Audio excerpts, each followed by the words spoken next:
अस्सलामुअलैकुम। मेरा नाम मोहम्मद मज़हर आज़म है और मैं डाव मेडिकल कॉलेज में सेकेंड ईयर MBBS का स्टूडेंट हूँ। आज जो हमने टॉपिक कवर करना है that is pedigree related to autosomal disease. अच्छा, मैं इससे पहले एक वीडियो ऑलरेडी अपलोड कर चुका हूँ that is very very very important और जो इसके बेसिक्स को भी क्लियर करेगी कि ये सिंबल किसको रिप्रेजेंट करते हैं। मैं यहाँ दोबारा भी बता दूँगा, बट वहाँ पर मैंने एक्स लिंक्ड पेडिग्री को डिस्कस किया है और I guess if you want to differentiate between autosomal and X linked, वो वीडियो देखना आपके लिए ज़रूरी है। So go and watch that video, इंशाल्लाह that will make your concept crystal and clear. Okay, so start करते हैं ऑटोसोमल डोमिनेंट पेडिग्री को। यार, हमने एक्स लिंक के बारे में पढ़ा था। हमने कहा था एक्स लिंक बीमारी वो होती है जो एक्स क्रोमोसोम के ऊपर ही जाती है। ठीक है, एक्स क्रोमोसोम उसको लेके जाता है दूसरे दूसरी उसकी जनरेशन में। ये पढ़ा। जो ऑटोसोमल बीमारी है ना, वो दोनों क्रोमोसोम पे हो सकती है, इस पे भी होगी, इस पे भी होगी। ठीक है, बल्कि जो नॉर्मल देखो, आपके पास 23 पेयर्स ऑफ क्रोमोसोम होते हैं, उनमें से 22 आर ऑटोसोमल क्रोमोसोम जो सेक्स डिटरमाइन नहीं करते, तो ये उनके ऊपर दरअसल उनके ज़रिए ये बीमारियां फैलती हैं। तो ऑटोसोमल क्रोमोसोम के ज़रिए ये फैलती हैं ऑटोसोमल डोमिनेंट या ऑटोसोमल रिसेसिव बीमारियाँ। इसके साथ साथ जो ऑटोसोमल बीमारी होती है वो उसकी फ्रीक्वेंसी जो होती है ना, ऐसा नहीं होता कि एक्स लिंक्ड है तो एक्स लिंक नॉर्मली ये होता था कि वो मेल में ज़्यादा नज़र आती थी। ठीक है, बट जो ऑटोसोमल डोमिनेंट है मेल फीमेल दोनों में इक्वल फ्रीक्वेंसी से नज़र आएगी हमें। अच्छा, मैं एक और बात आपको पहले बता दूं, एक होता है होमोजाइगस, ठीक है, होमो, और एक होता है हेट्रोजाइगस। आई गेस आपको पता होगा बट दोबारा भी बता देता हूँ। तो होमो का मतलब होता है कि अगर कोई बंदा बीमार है और उसमें दोनों जो क्रोमोसोम है दोनों पे बीमारियाँ हैं, यानी कि दोनों क्रोमोसोम पे दोनों वो जीन्स हैं जो इसको बीमार करते हैं, तो ये हम कहेंगे होमोजाइगस है इस कंडीशन। और हेट्रोजाइगस ये है कि एक बीमारी वाला हो और एक नॉर्मल हो, तो उसमें कहेंगे कि ये हेट्रोजाइगस कंडीशन है। तो होमोजाइगस यानी कि both chromosomes are carrying those genes and heterozygous mean only one chromosome is carrying the gene which need to be expressed. Okay, चलिए सबसे पहले हम ऑटोसोमल डोमिनेंट पेडिग्री चार्ट को डिस्कस करते हैं। ठीक है, ऑटोसोमल डोमिनेंट डिसऑर्डर्स ऐसे होंगे कि जो अफेक्टेड चिल्ड्रन है ना, अगर बच्चे अफेक्टेड हैं तो उनके माँ बाप भी अफेक्टेड होंगे। ये मैं पहले भी बता चुका हूँ कि देखो, ऑटोसोमल डोमिनेंट बीमारी के लिए अगर बच्चा अफेक्टेड है ना, तो किसी भी डोमिनेंट बीमारी के लिए अगर बच्चा अफेक्टेड है तो उसके माँ बाप में या तो दोनों का अफेक्टेड होना ज़रूरी है या किसी भी एक का अफेक्टेड होना ज़रूरी है। ओके, सो ऑटोसोमल डोमिनेंट पेडिग्री में या एक्स लिंक्ड डोमिनेंट पेडिग्री में आप क्या देखोगे कि अगर बच्चे बीमार हैं तो माँ बाप में से कोई ना कोई ज़रूर बीमार होगा। लेकिन हम एक्स लिंक्ड में ये भी देखते थे, रिसेसिव में ये देखते थे कि अगर माँ बाप बीमार नहीं भी है ना, अगर माँ बाप नॉर्मल हैं और जो उनके बच्चे पैदा हुए हैं वो बीमार पैदा हुए हैं, तो ऐसा भी होता है और वो रिसेसिव में होता है। तो रिसेसिव में बच्चे बीमार हैं और माँ बाप नॉर्मल हैं, ऐसा हो सकता है, बट डोमिनेंट में बच्चे बीमार हैं और माँ बाप नॉर्मल हों, ऐसा कभी नहीं होता। ठीक है, यहाँ ये बच्चे बीमार हैं तो उनके देखो ये एक बाप बीमार था। यहाँ अगर बच्चे बिल्कुल बीमार नहीं है तो माँ बाप भी बीमार नहीं है। अगर ये अगर रिसेसिव बीमारी होती तो इसके माँ बाप भी यहाँ पर बीमार होते, तभी तो वो यहाँ फैलती। बीमार होते का मतलब अगर ये बच्चे बीमार होते यहाँ पर, तो अगर माँ बाप बीमार ना होते तब भी ऐसा चल जाता। रीज़न इज़ दैट यार, रिसेसिव बीमारी हो सकता है कि माँ बाप दोनों कैरियर हों, दोनों के पास एक एक बीमारी वाला क्रोमोसोम हो और एक एक जो है नॉर्मल हो। तो फिर जब उनका बच्चा पैदा होगा तो ये होगा कि बीमारी वाला दोनों में जो बीमारी वाला क्रोमोसोम था वो मिल जाएंगे। अब दोनों बीमारी वाले क्रोमोसोम मिल जाएंगे और ये बच्चा होगा। फॉर एग्जांपल ये AA जो है यहाँ नॉर्मल को रिप्रेजेंट करता है और AA अफेक्टेड को करता है। खैर ये डोमिनेंट है तो उसमें ये आपको समझ में यहाँ आएगा भी नहीं, बट याद रखना कि रिसेसिव में ऐसा होगा, नॉर्मली रिसेसिव में ऐसा होता है कि बच्चे बीमार हों और माँ बाप बीमार ना हों, ये कॉमन होता है। ऐसा भी होता है कि बच्चे बीमार नहीं है और माँ बाप बीमार नहीं है। ठीक है, अगर बच्चे बीमार हैं और माँ बाप बीमार नहीं है तो ये निशानी है रिसेसिव बीमारी की। डोमिनेंट बीमारी में अगर बच्चे बीमार हैं तो माँ बाप में से एक या दोनों ज़रूर बीमार होंगे, ये बात आपने याद रखनी है। ओके, सो अफेक्टेड चिल्ड्रन, जो बच्चे अफेक्टेड हैं, they have an affected parent, usually they have an affected parent. तो हेट्रोजाइगस AA आर अफेक्टेड, यानी कि डोमिनेंट में ना, देखो डोमिनेंट बीमारी करने के लिए अगर दो क्रोमोसोम है तो एक क्रोमोसोम पे भी उस डोमिनेंट बीमारी वाला जीन होना काफ़ी है, दूसरी पे हो जाना उससे फ़र्क नहीं पड़ता। तो डोमिनेंट जो है ना वो हेट्रोजाइगस कंडीशन में भी अफेक्ट करा देता है, और लेकिन रिसेसिव में दोनों का होना ज़रूरी है, अनलेस के वो एक्स लिंक रिसेसिव है जिसमें मेल के ऊपर एक भी होगा तो चल जाएगा। बट नॉर्मली रिसेसिव बीमारियों में, चाहे वो खास तौर पे ऑटोसोमल रिसेसिव बीमारियों में, दोनों एक्स का बीमार होना ज़रूरी है, दोनों का अफेक्टेड होना ज़रूरी है। तो जो रिसेसिव बीमारियाँ हैं हम कह सकते हैं कि वो होमोजाइगस कंडीशन में ज़्यादा अफेक्ट करती हैं। ठीक है, होमोजाइगस में, ख़ास तौर पे जो ऑटोसोमल रिसेसिव है वो होमोजाइगस कंडीशन में अफेक्ट करती है, जो एक्स लिंक रिसेसिव है वो तो हेट्रोजाइगस कंडीशन में भी अफेक्ट कर देती है। उसका रीज़न सिंपल है कि एक एक्स जो होता है वो बीमारी वाला होता है। अगर पेपर में सवाल आए कि हेट्रोजाइगस रिसेसिव कंडीशन में कोई बीमारी अफेक्ट कर रही है, वो कौन सी होगी, that will be x linked recessive, ठीक है, जो मेल को अफेक्ट कर रही होगी। Got it. खैर मैं कहाँ चला गया, हम डोमिनेंट को डिस्कस कर रहे थे, ऑटोसोमल डोमिनेंट के जो अफेक्टेड चिल्ड्रन है they usually have an affected parent. तो हेट्रोजाइगस जो होते हैं ना, जिनमें एक बीमारी वाला हो, वो एक बीमारी वाला काफ़ी होता है, बिकॉज डोमिनेंट है ना, अगर एक डोमिनेंट है बीमारी वाला काफ़ी है। 2 affected parents can produce an unaffected child. ऐसा भी होगा कि दोनों माँ बाप बीमार हैं और उनका जो बच्चा पैदा हुआ है वो हो सकता है कि नॉर्मल हो। सारे बच्चे नॉर्मल नहीं होंगे, ठीक है, सारे बच्चे नॉर्मल नहीं होंगे। हाँ, अगर बच्चे सिर्फ 2 दिखाए गए हैं कि 2 ही बच्चे पैदा हुए हैं, तो फिर क्या होगा कि हाँ वो नॉर्मल हो सकते हैं। बट अगर 4-5 बच्चे हैं या 4 बच्चे हैं तो अक्सर बच्चों को बीमारी होगी और 1 या 2 बच्चे उनके बीमार नहीं होंगे। तो ऐसा भी होता है कि 2 अफेक्टेड पेरेंट्स, माँ बाप बीमार हैं और 1-2 बच्चे बीमार नहीं निकले, ये भी कॉमन है, ठीक है। ख़ास तौर पर ऐसा होता है कि ऑटोसोमल डोमिनेंट में ना 3/4 बच्चे बीमार होते हैं, 3/4 बच्चे बीमार होते हैं। एक बच्चा जो होता है वो नॉर्मली हम देखते हैं कि वो बीमार नहीं होता। यहाँ पर तो बच्चे बीमार नहीं है, कॉमन है। ये हुआ कैसे होगा, चलो बताता हूँ। ऑटोसोमल डोमिनेंट है तो ये बच्चा ऐसा हुआ होगा कि 2 क्रोमोसोम है ना, तो और दोनों पे 2 एलीलीज आएंगी, 2 जीन्स आएंगी, तो शादी हुई और एक ए और एक ए, ये दोनों ए मिलेंगे और 2 ए किसकी निशानी है, अफेक्टेड की। यहाँ पर कहीं 2 ए नहीं मिले, तो हुआ ये है यहाँ एक बड़ा ए मिला और एक छोटा ए मिला और उसने बीमार कर दिया, डोमिनेंट था। फिर दोबारा एक बड़ा ए मिला, ठीक है, अफेक्टेड वाला, ये बड़ा ए मिला और एक छोटा ए मिला और उसने इसको बीमार कर दिया।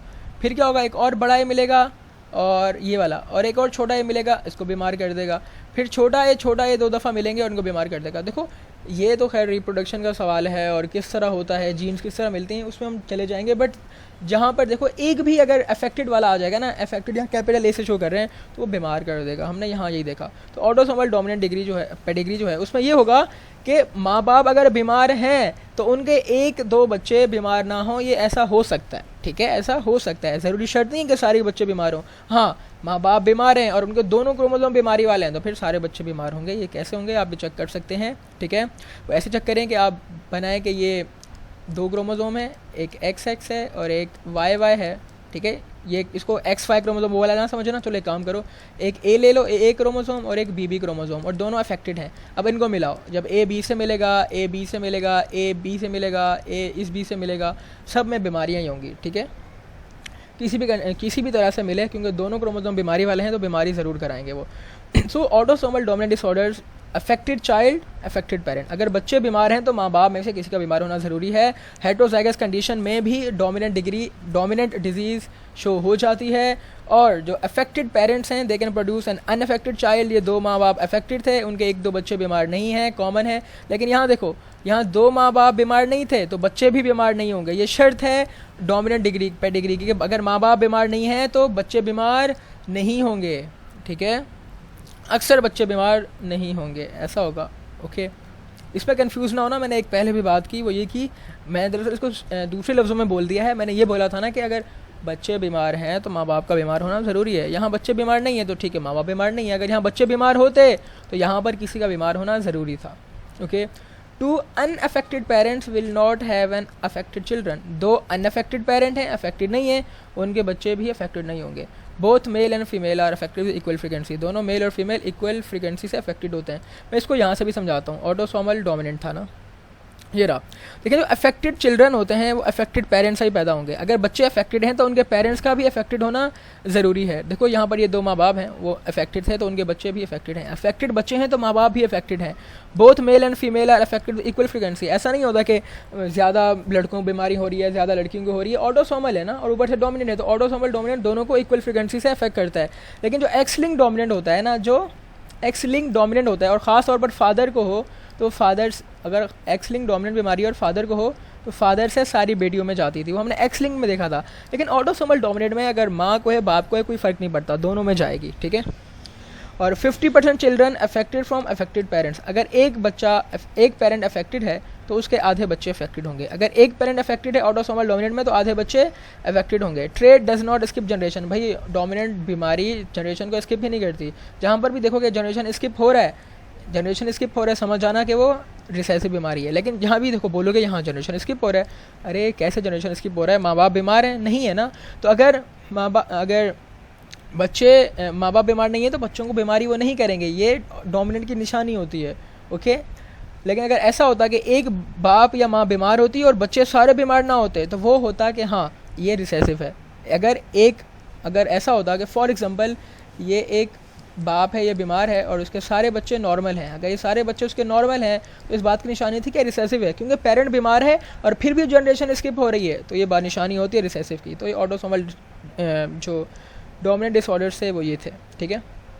अब हम बात करते हैं ऑटोसोमल रिसेसिव कंडीशंस की, ठीक है। ऑटोसोमल रिसेसिव का क्या चक्कर है। जो ऑटोसोमल रिसेसिव, बल्कि एक मैं इरेज कर दूं सबसे पहले, ओके। सो ऑटोसोमल रिसेसिव, जो ऑटोसोमल रिसेसिव है इसका मतलब है ये बीमारी भी सेक्स क्रोमोसोम पे नहीं होगी, उन्हीं 22 पेयर ऑफ क्रोमोसोम में से होगी। एक और बात, और क्या होगा, ये जो ऑटोसोमल रिसेसिव डिजीज़ है इसमें हमने एक्स लिंक रिसेसिव भी पढ़ी थी। एक्स लिंक रिसेसिव में क्या था कि अगर लड़के में एक भी एक्स बीमारी वाला आ जाता था तो वो लड़का बीमार हो जाता था। बट ऑटोसोमल रिसेसिव में ऐसा नहीं है, अगर लड़के को भी बीमार होना है ना, अगर लड़का भी बीमार होना चाहता है तो उसके दोनों क्रोमोसोम अफेक्टेड होने ज़रूरी हैं, ठीक है। तो खैर सबसे पहली बात, ये रिसेसिव जो होगी वो जनरेशन को स्किप करेगी, यहाँ जनरेशन स्किप हो गई, ठीक है। माँ बाप में से कोई ना कोई बीमार था लेकिन जनरेशन स्किप हो गई, कोई ना कोई बीमार हो फिर भी जनरेशन स्किप हो, ये रिसेसिव की निशानी होती है। फिर हम डिफरेंस करेंगे कि क्या ये एक्स लिंक रिसेसिव है या ऑटोसोमल रिसेसिव है, ठीक है। एक्स लिंक रिसेसिव है, ऑटोसोमल रिसेसिव है, इसके लिए मेरी आप एक्स लिंक पेडिग्री वाली वीडियो देखें, उसमें मैंने डिस्कस किया है कि एक्स लिंक रिसेसिव में क्या कंडीशंस होती हैं, तो आपको समझ में आ जाएगा। तो autosomal recessive disorders most affect, अच्छा होगा क्या, बच्चे बीमार हैं, माँ बाप नॉर्मल हैं, मैंने क्या कहा था ये सिर्फ रिसेसिव में होता है। तो बच्चे बीमार हैं, माँ बाप नॉर्मल हैं, ये सिर्फ रिसेसिव में होगा। हेट्रोजाइगस आर नॉर्मल, यार ऑटोसोमल रिसेसिव में हेट्रोजाइगस कंडीशन नॉर्मल होती है। इसका आंसर भी सिंपल है, हमने कहा जो एक्स लिंक रिसेसिव थी उसमें तो एक हेट्रोजाइगस कंडीशन में भी वो रिसेसिव बीमारी इफेक्ट हो रही थी, शो हो रही थी, बट ये है ऑटोसोमल रिसेसिव, ये एक्स पे नहीं होती। इसको एक्सप्रेस करने के लिए दोनों क्रोमोसोम पे इसका होना ज़रूरी है।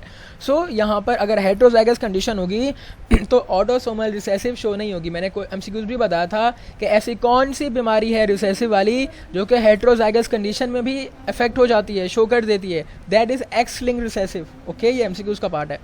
So most affected children have normal parents, affected children है, पेरेंट्स नॉर्मल हैं, ऐसा होगा। टू अफेक्टेड पेरेंट्स, बट अगर दो पेरेंट्स अफेक्टेड हैं, two affected parents will have affected children, अगर दोनों माँ बाप बीमार हैं तो उसके सारे बच्चे बीमार होंगे।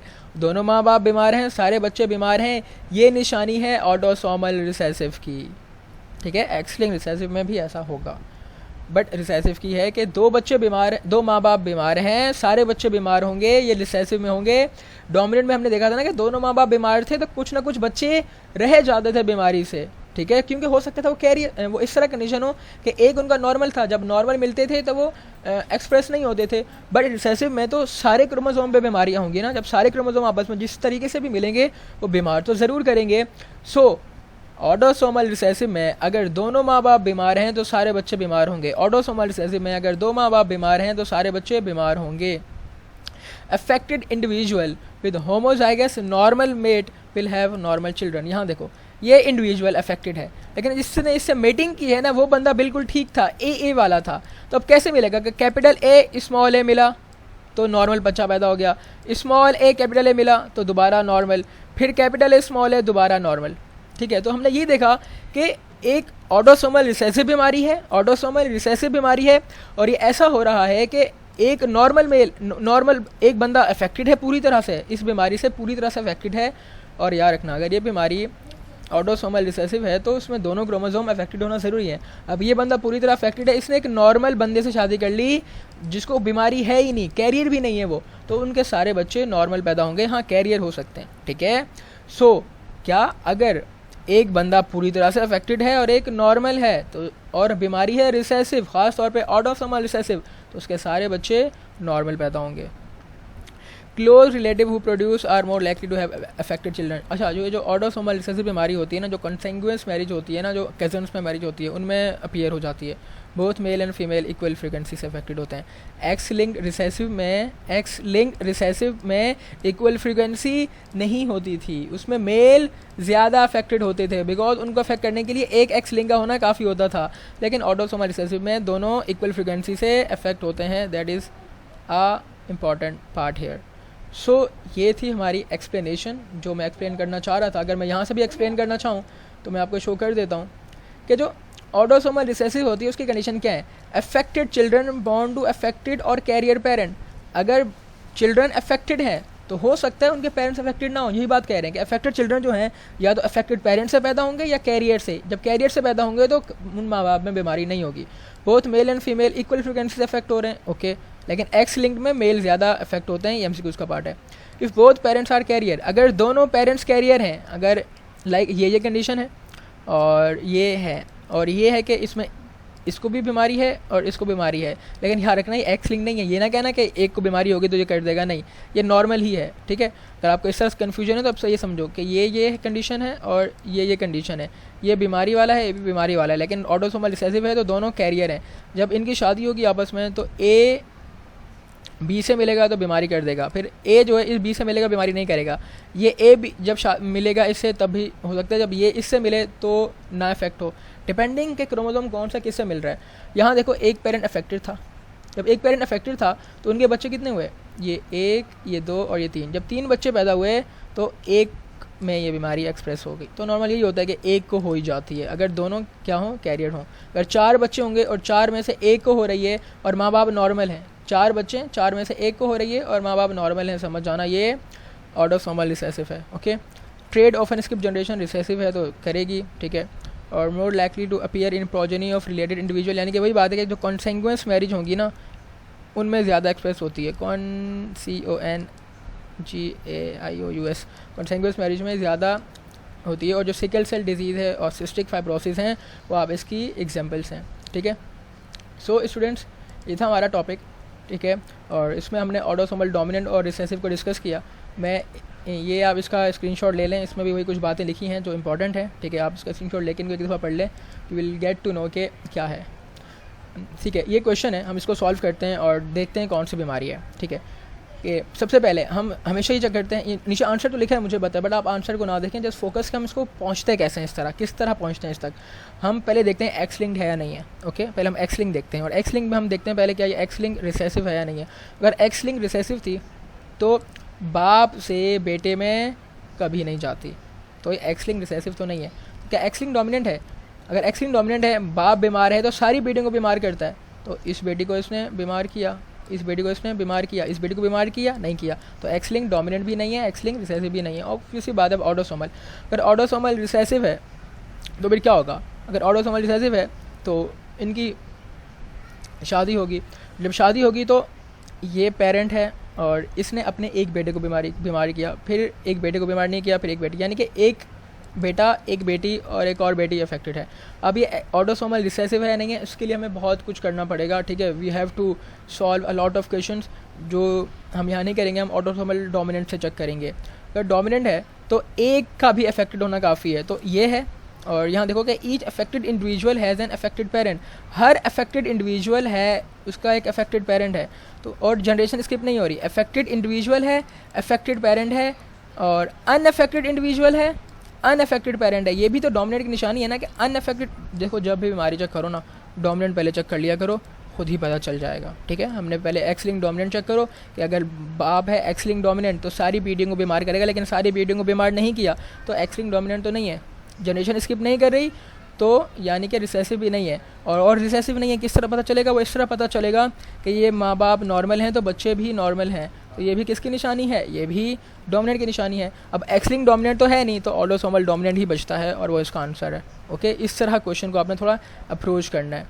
मैं अगर देखता हूँ कोई और क्वेश्चन है मेरे पास तो नहीं। और ये है वाई लिंक, वाई लिंक बीमारी जो है वो सिर्फ मेल को अफेक्ट करती है, आपको पढ़ना ही नहीं है, बिकॉज वाई वाला जो क्रोमोसोम होता है सिर्फ फादर में होता है। तो जितने भी बच्चे होंगे, अगर एक बाप अफेक्टेड है तो सारे लड़के अफेक्टेड होंगे। एक बाप अफेक्टेड है और सारे लड़के अफेक्टेड हैं, ये वाई लिंक्ड इनहेरिटेंस की निशानी है। ये आप MBBS में आपके काम आ सकता है, ठीक है। बट वैसे भी आपसे पूछ सकते हैं। यहाँ देखो कि एक बाप बीमार है, ठीक है, यहाँ एक बाप बीमार है और चेक करते हैं ना, आंसर तो लिखा हुआ है मुझे पता है, बट हम चेक करेंगे। हम स्टार्ट करते हैं एक्स लिंक डोमिनेंट से। हम पहले डोमिनेंट चेक करते हैं ना। बाप बीमार है, सारी बेटियां बीमार होनी चाहिए, सारी बेटियां बीमार हैं, एक बेटी बीमार है, ये बीमार नहीं है, ये बीमार है, तो एक बेटी बीमार नहीं है, तो एक्स लिंक डोमिनेंट तो नहीं है, ठीक है। क्या ये एक्स लिंक रिसेसिव है? एक्स लिंक रिसेसिव कभी भी एक बाप से एक बेटे में नहीं जाती, तो एक्स लिंक रिसेसिव भी नहीं है। क्या बचा? Autosomal dominant, autosomal recessive. क्या ये ऑटोसोमल रिसेसिव है? ठीक है, ये ऑटोसोमल डोमिनेंट है। हम पहले ऑटोसोमल डोमिनेंट चेक करेंगे। ऑटोसोमल डोमिनेंट का कंडीशन क्या होता है कि अगर अफेक्टेड पेरेंट है, ठीक है, affected children have affected parent, ठीक है, affected children have affected parent, unaffected children have unaffected parent, ठीक है। ऑटोसोमल डोमिनेंट प्रूव हो गया। सो स्टूडेंट्स, ये था हमारा आज का टॉपिक। आपको मैं उम्मीद करता हूँ कि टॉपिक समझ में आया होगा। कोई भी क्वेश्चन हो, कुछ भी पूछना हो, DM मी और send me any question related to pedigree. I will try कि मैं उनको भी सॉल्व करके अपलोड कर दूँ, बिकॉज ये बहुत इंपॉर्टेंट टॉपिक है। सो मैं उम्मीद करता हूँ कि आपको टॉपिक समझ में आया होगा। आप इसका भी स्क्रीनशॉट ले लें, मैं थोड़ा जूम आउट कर लेता हूँ, ठीक है, क्योंकि इंपॉर्टेंट बातें लिखी हैं इस पर और आपने ये पढ़नी है। सो इंशाल्लाह फिर मिलेंगे नेक्स्ट वीडियो में, जिसमें एक और इंपॉर्टेंट वीडियो के साथ आऊँगा और I will solve some important MCQs related to biology और soon physics and chemistry too. इंशाल्लाह मिलते हैं नेक्स्ट वीडियो में, तब तक के लिए अल्लाह हाफिज़। और हाँ, do share my video with others. अल्लाह हाफिज़।